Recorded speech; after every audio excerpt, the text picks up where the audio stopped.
수요예배 우리 주신 하나님의 말씀은 신약성경 사도행전 4장 23절부터 31절까지의 말씀입니다. 신약성경 193쪽입니다. 사도행전 4장 23절부터 31절까지의 말씀입니다. 사도행전 4장 23절부터 31절까지의 말씀을 저와 여러분이 한 절씩 교독하겠습니다. 여러분이 먼저 23절 말씀 읽겠습니다. 시작.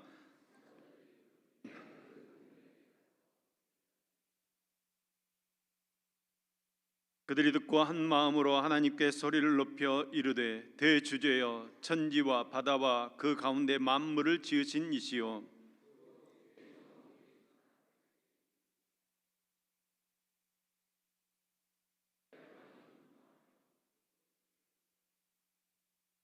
세상의 군왕들이 나서며 관리들이 함께 모여 주와 그의 그리스도를 대적하도다 하신 이로소이다.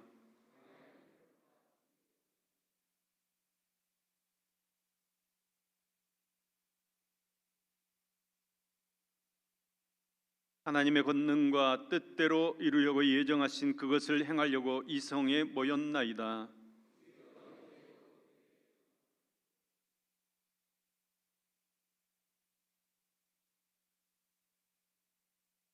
손을 내밀어 병을 낫게 하시옵고 표적과 기사가 거룩한 종 예수의 이름으로 이루어지게 하옵소서 하더라.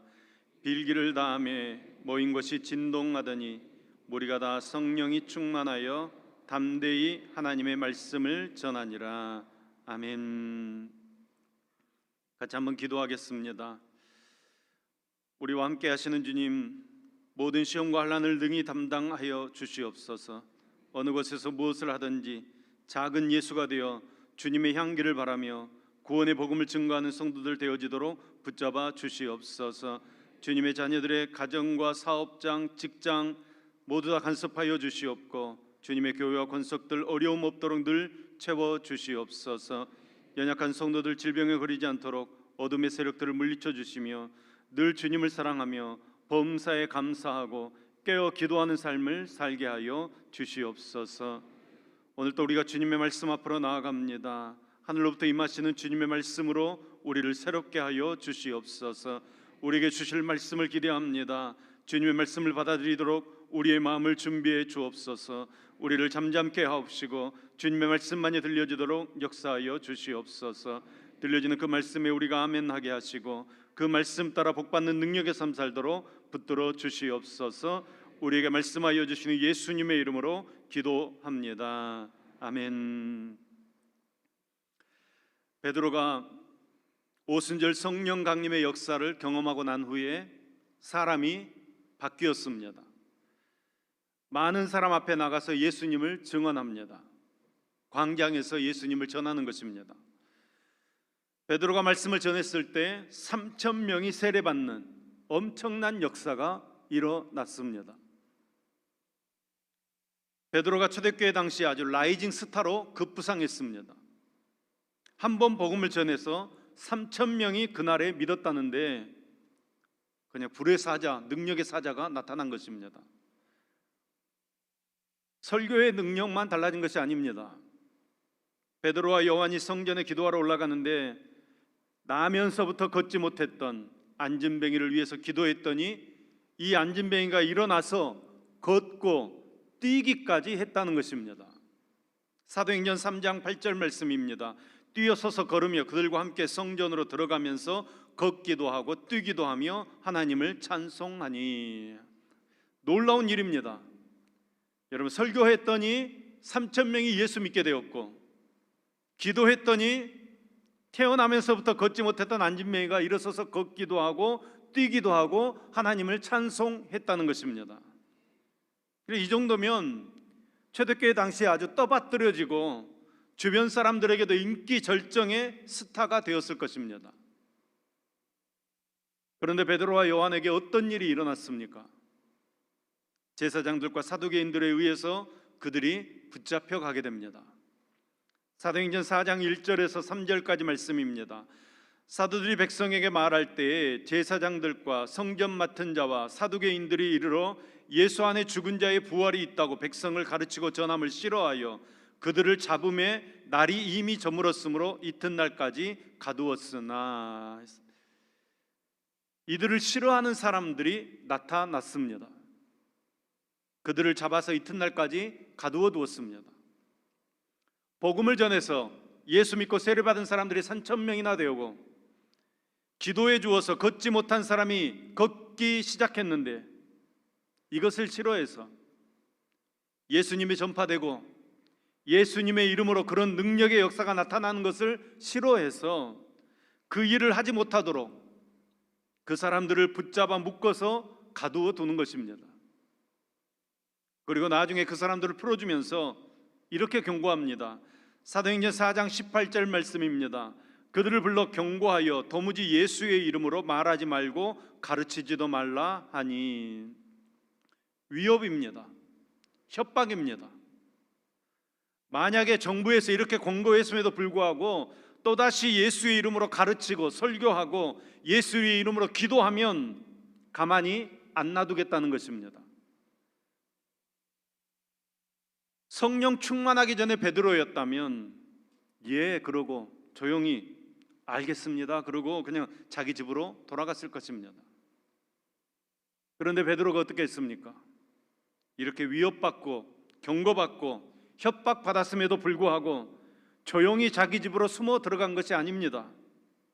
초대교회 예수의 이름으로 함께 모여서 기도해 주었던 공동체로 이 사도들은 다시 돌아갑니다. 베드로가 이전 성령을 받지 못했을 때 그저 예수님을 따라다니며 어떻게 하면 높은 자리를 차지할까, 어떻게 하면 손해보지 않을까, 어떻게 하면 목숨을 건질 수 있을까 생각했던 그가 이제 성령을 받고 나서는 그의 삶의 목표가 달라졌습니다. 이제 자신은 영혼을 구원하고 섬기는 그 일에 하나님 앞에 쓰임받기 위해서 남은 인생 살아야 한다는 것을 철저하게 깨달아 알게 된 것입니다. 그가 이전에 이런 협박이 있었다면, 이런 위협이 있었다면 당연히 뒷걸음질 쳤을 것인데, 이제는 그런 것과 상관없이 또다시 자기 믿음의 공동체로 가서, 자기 때문에 힘들어할 수 있는 공동체로 가서 힘을 불어넣기 위해 초대교회 공동체로 돌아가는 것입니다. 또한 큰 싸움을 치르고 엄청난 위협을 당했던 사도들은 격려를 받아야 할 필요가 있었습니다. 여러분, 그들이 어디로 가서 격려를 받을 수 있겠습니까? 위로를 받을 수 있겠습니까? 그들의 위로와 격려를 받을 수 있는 것은 교회밖에 없습니다. 사도들은 석방되자마자 교회에 가서 이 모든 일을 보고하는 것입니다. 여러분, 사람마다 힘들고 어려울 때 찾아가는 곳이 있습니다. 친구에게 가는 사람이 있고, 술집이나 사람 많은 곳에 가서 함께 어울리면서 힘들고 외로운 것을 잊어버리려고 하기도 합니다. 여러분은 어떻습니까? 여러분은 어디로 찾아가십니까? 여러분들은 혼자 해결할 수 없는 힘든 일이 만나면 누구를 찾아가십니까? 아니면 어디로 가십니까? 유대의 종교 지도자들에게서 더 이상 예수의 이름으로 가르치지도 말고 그의 이름을 전파하지도 말라는 위협을 받고 풀려난 베드로와 요한의 심정은 얼마든지 의기소침할 수 있습니다. 그들은 이렇게 계속해서 예수의 이름을 전하다가는 자신들도 예수님처럼 십자가형에 처해질 수 있다는 위협을 느꼈을 것입니다. 그렇게 위협을 느낀 나머지 몰래 도망가 버릴 수도 있었습니다. 그런데 그들의 행동은 전혀 달랐습니다. 그들은 풀려나자마자 곧바로 동료들이 있는 곳으로 달려갑니다. 그들을 만나자마자 베드로와 요한은 유대 종교 지도자들로부터 들었던 위협적인 말들을 다 전합니다.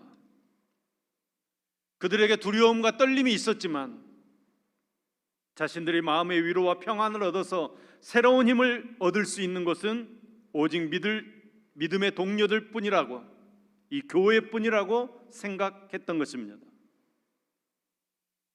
오늘 본문에서 우리는 베드로와 요한이 고통과 어려움을 함께 나눌 믿음의 동료들을 찾아갔고, 그들 동료들은 이 두 사람을 위해서 합심으로 기도드렸다는 것을 귀중하게 볼 수 있어야 합니다. 여러분, 그것은 교회야말로 성도들의 어려움과 고통의 삶을 함께 나눌 수 있는 유일한 믿음의 공동체라는 것입니다. 만약 베드로와 요한이 풀려난 후에 함께 위로받으며 고통 나눌 수 있는 믿음의 동료들이 없었다고 한다면 여러분, 그들이 어디로 갔겠습니까? 그들은 자신만이 아니라 혼자가 아니라는 사실, 그것을 잘 알고 있었습니다. 함께 고통도 나누고 함께 일도 나눌 수 있는, 함께 어려움도 나눌 수 있는 믿음의 동료들이 있다는 것 때문에 그들은 외롭지 않았습니다. 그래서 베드로와 요한의 말을 듣는 모든 동료 그리스도인들은 이 두 사람을 이루어하며 함께 하나님께 기도드리는 것입니다. 우리 모두는 외롭고 힘들 때 찾아갈 수 있는 이웃이 필요합니다. 그리고 그 이웃에게서 위로와 격려를 얻을 수 있다면 그 사람은 복된 사람일 것입니다. 여러분, 교회가 바로 그런 것입니다. 교회는 건물이 아니고 프로그램이 아닙니다. 믿는 성도의 모임이 교회입니다. 그 모임을 성경은 한 몸이다 이렇게 이야기합니다. 따라서 교회를 이루고 있는 한 지체의 아픔은 곧 다른 지체의 아픔입니다. 교회는 하나의 몸이지만 많은 지체로 구성되어져 있습니다. 그래서 성경은 이렇게 지체들의 연결을 강조합니다. 고린도전서 12장 25절 26절 말씀입니다. 몸 가운데 분쟁이 없고 오직 여러 지체가 서로 같이 돌보게 하셨느니라. 만일 한 지체가 고통을 받으면 모든 지체가 함께 고통을 받고 한 지체가 영광을 얻으면 모든 지체가 함께 즐거워하느니라. 아멘. 우리 광주성안교회가 이런 교회 될 수 있기를 간절히 소망합니다. 여러분, 한 지체가 고통을 받으면 우리가 같이 고통을 받는 것입니다. 한 지체가 영광을 받으면 우리가 같이 즐거워하고 기뻐하는 것입니다. 만약 성도가 한 지역교회에 등록하지 않고 여기저기 옮겨 다닌다면 여러분, 그는 한 몸인 교회의 지체라고 말할 수 없습니다. 왜냐하면 그는 다른 지체의 아픔을 경험할 수 없습니다. 뿐만 아니라 자신의 아픔도 다른 지체들이 아파하면서 위로해 줄 수가 없는 것입니다. 교회 안에 이 교제가 회복되어져야 합니다. 코이노니아는 서로 존중하고 용납하고 용서하며 아끼고 베풀고 사랑할 때 완성되어지는 것입니다. 요즘 많은 사람들이 혼자 삽니다. 외롭게 삽니다. 개인주의다 뭐다 하면서 혼자 있는 것을 좋아합니다. 하지만 여러분, 외롭게 사는 사람들 관계를 갈망합니다. 위로받을 곳을 찾고 있습니다. 그런 사람들을 예수 믿는 우리가 붙들어 줄 수 있어야 합니다. 따뜻하게 대해 주어야 합니다. 교회에 오게 하고 하나님의 참 사랑을 나누어 주어야 합니다. 하나님의 사랑과 은혜, 자비와 은총을 우리를 통해서 느낄 수 있게 해주어야 합니다. 온 세상 사람들이 외로움이라는 어둠 속에서 방황하며 죽어가고 있습니다. 자기 사랑, 자기 힘으로는 이 어두움을 절대 벗어날 수 없습니다. 오직 하나님의 사랑으로만 그 어둠을 밝힐 수 있습니다. 그 빛, 그 사랑이 있는 곳이 교회입니다. 그렇기 때문에 우리는 이곳에 모여 있는 것입니다. 왜 여기에 모이셨습니까? 예배 드리기 위해 모였습니다. 여러분, 사랑하기 위해 모인 것입니다. 먼저는 하나님 사랑하기 위해 모였습니다. 하나님을 사랑하기 때문에 영과 진리로 하나님께 예배 드리는 것입니다. 또한 우리는 지체들을 사랑하기 위해 모인 것입니다. 여러분, 하나님을 사랑한다, 우리가 하나님을 사랑한다, 그 말의 진실된 척도는, 그 열매는 지체들을 사랑하는 것으로 나타나는 것입니다. 우리 강주성학교가 사랑으로 하나 되어서 서로 위로하고 서로 격려하며 서로 기도해주는 한 몸 공동체가 될 수 있기를 간절히 소망합니다. 사랑의 영역이 확장되고 확장되어져서 우리 교회 구석구석까지 사랑으로 충만한 교회 되기를 간절히 소망합니다. 두 번째로 베드로와 요한이 믿음의 형제 자매들에게 와서 함께한 것은 기도였습니다. 예수님께서는 주로 혼자 이른 아침 시간이나 조용한 시간에 기도하러 가셨습니다. 혼자 기도하셨습니다. 그런데 오늘 우리는 전혀 다른 기도의 형태를 볼 수 있습니다. 그것은 베드로를 위시한 여러 성도들이 한 마음으로 소리를 내서 통성으로 기도했다는 것입니다. 여러분, 초대교회의 시작은 합심 기도로부터 시작되어졌습니다. 120명의 성도들이 마가의 다락방에 모여 일심으로 기도했을 때 거기에 성령님께서 임하시고 교회가 시작되었습니다. 합심 기도의 위력은 성령의 임재와 기적을 가져오는 것입니다. 방언이 터져 나오기도 합니다. 또 합심 기도를 드린 후에는 뜨거운 찬양을 드릴 수 있습니다. 영혼 속에 성령의 임재를 체험할 수 있는 기회가 되기 때문입니다. 합심 기도의 위력은 바로 모든 사람들이 한 마음으로 한 기도 제목을 위해 전심으로 기도하기 때문에 능력이 있는 것입니다. 오늘 본문에서도 베드로와 요한이 돌아오자 모인 모든 성도들이 일심으로 한 마음으로 하나님께 소리를 높여 기도했습니다. 여러분, 이렇게 합심으로 기도할 때 영적 전투에서 승리할 수 있습니다. 합심 기도 속에는 이 공동체의 아픔을 치유할 수 있는 치유의 능력이 나타나는 것입니다. 질병이 깨끗해지는 치유의 역사가 나타날 줄로 믿습니다. 그리고 합심으로 기도하다 보면 소리를 내어 기도할 수밖에 없습니다. 여러분, 기도는 머리로 하는 것이 아닙니다. 내 가슴으로부터 울려 나오는 영혼의 소리로 기도하는 것입니다. 따라서 여러분, 아무나 기도할 수 있는 것이 아닙니다. 여러분, 그 기도의 제목이 내 마음에 감동이 되어야 기도가 되는 것입니다. 전혀 내 마음에 감동이 없는데 기도가 되지는 않습니다. 그러니까 여러분, 사랑이 있어야 기도할 수 있습니다. 교회를 사랑하면 교회를 위해서 기도하게 됩니다.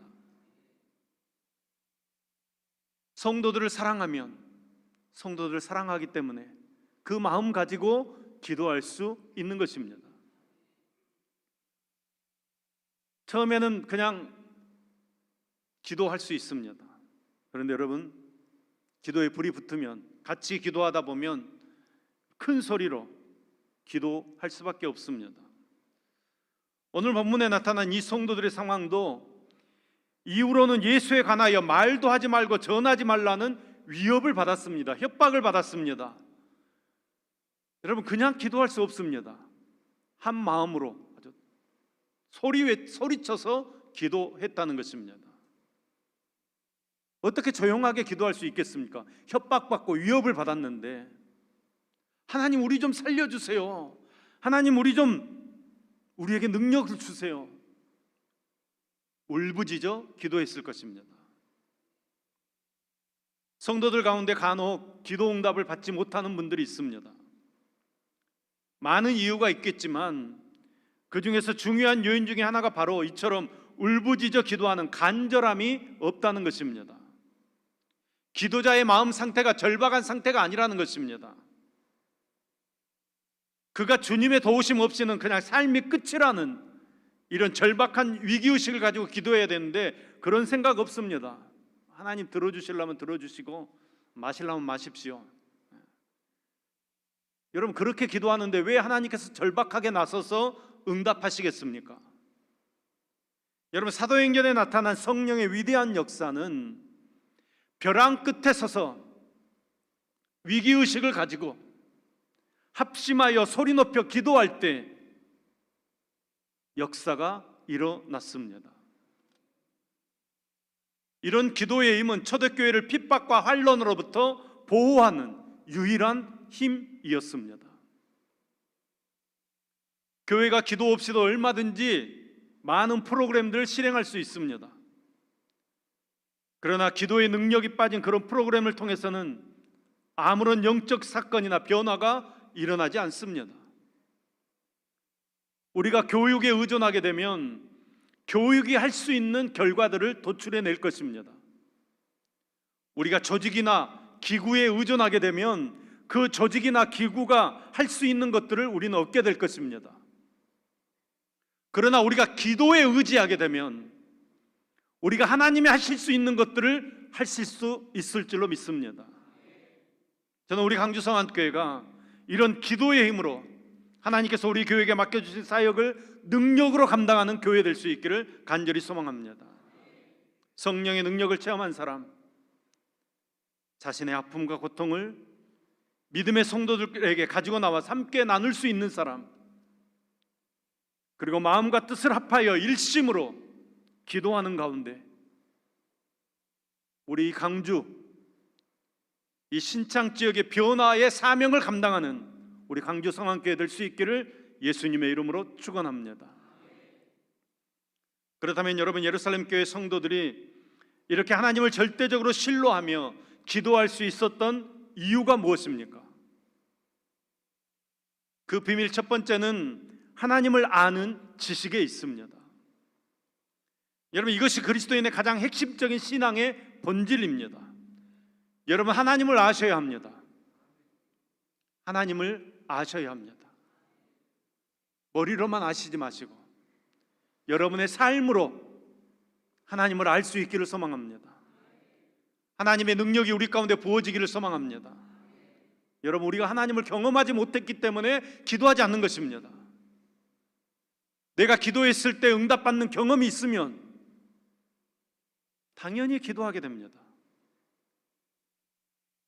우리가 하나님께 나아가 기도하기 위해서는 하나님께서 어떤 분이신지를 먼저 알아야 합니다. 예루살렘 교회 성도들은 하나님에 대한 생생한 산 지식을 가지고 있었습니다. 그렇기 때문에 극심한 고난 가운데서도, 위협 가운데서도, 협박 가운데서도 흔들리지 않고 하나님께 기도하는 것입니다. 그들은 예루살렘 권력자들의 협박과 위협에도 불구하고 어떤 두려움이나 어떤 공포도 드러내지 않습니다. 평소처럼 차분하게 하나님을 절대적으로 신뢰하는 가운데 하나님께 기도 드리는 것입니다. 예루살렘 교회 성도들은 생명이 없는 죽은 우상들을 향해 기도하지 않았습니다. 그들은 인격적인 하나님을 향해 기도했습니다. 그러니까 모호한 어떤 그것에 대해 기도하지 않았다는 것입니다. 살아계신 하나님, 역사하시는 하나님, 오늘도 우리와 함께 하신 하나님께 기도드렸다는 것입니다. 그들은 전능하신 하나님을 믿었습니다. 24절 말씀입니다. 그들이 듣고 한 마음으로 하나님께 소리를 높여 이르되 대주제여 천지와 바다와 그 가운데 만물을 지으신 이시요. 예루살렘 교회 성도들이 가장 먼저 뭐라고 합니까? 대주제여. 대주제여, 이 말은 헬라어로 절대적인 능력과 주권을 지니신 주님이라는 굉장한 뜻을 가지고 있는 말입니다. 이 단어는 무한한 힘과 권위를 암시하고 있습니다. 지금 고난과 박해의 위협 앞에 예루살렘 교회 성도들이 기도하고 있는데 전 우주를 통치하시는 대주제이신 하나님께 기도하는 것입니다. 그러니까 여러분, 대주제라고 부르는 것은 비록 눈에 보이는 세상은 로마 제국 혹은 사내들인 공의회에 의해서 다스리고 있는 것처럼 보여지지만 우리의 진정한 통치자는 하나님이시라는 것입니다. 너희들이 힘과 권력을 가지고 세상을 좌지우지할 것처럼 그렇게 생각하고 있지만 착각하지 말아라. 세상은 전능하신 하나님 손에 달려있다. 믿음을 고백하는 것입니다. 절대적인 신뢰와 확신과 담대함으로 대주제이신 하나님께 나아가는 것입니다. 그리고 무엇을 구합니까? 그들은 위협과 협박에도 불구하고 담대히 하나님 말씀 전하기를 사모합니다. 31절 말씀입니다. 본문 31절 말씀입니다. 빌기를 다하며 모인 곳이 진동하더니 무리가 다 성령이 충만하여 담대히 하나님의 말씀을 전하니라. 아멘. 너희들 예수 이름으로 다시 한번 전하면 죽인다. 너희들 끝이다. 협박받았습니다. 위협받았습니다. 그런데 뭐라고 말합니까? 담대히 하나님 말씀을 전하니라.